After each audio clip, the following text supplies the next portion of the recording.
ഇന്ന് നമുക്ക് mango sago ഒന്ന് ട്രൈ ചെയ്യാം. അതിനായിട്ട് ആദ്യം കുറച്ച് ചൗവരി നമുക്ക് വേവിക്കാൻ വെക്കാം. ചൗവരി നന്നായിട്ട് വെന്ത് വന്നതിന് ശേഷം നമുക്കതൊന്ന് പച്ചവെള്ളം ഒഴിച്ച് കഴുകിയെടുക്കണം.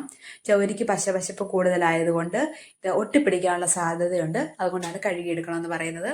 ഇനി നമുക്ക് നമ്മുടെ കയ്യിലുള്ള മാങ്ങ നമുക്ക് ഒരു ജ്യൂസറിലിട്ട് നന്നായിട്ട് അടിച്ചെടുക്കാം. നാരുള്ള മാങ്ങയാണെങ്കിൽ നമുക്കൊന്ന് അരിച്ചെടുക്കണം. ഇനി നമുക്ക് മിക്സിയുടെ ഒരു ജാറിലേക്ക് പഞ്ചസാര, ഫ്രഷ് ക്രീം, കോക്കനട്ട് മിൽക്ക് ഇത് നന്നായിട്ട് ചേർത്ത് അടിച്ചെടുക്കാം. നമ്മൾ തയ്യാറാക്കി വെച്ച മാംഗോ ജ്യൂസിലേക്ക് കുറച്ച് ചേർത്ത് കൊടുക്കാം.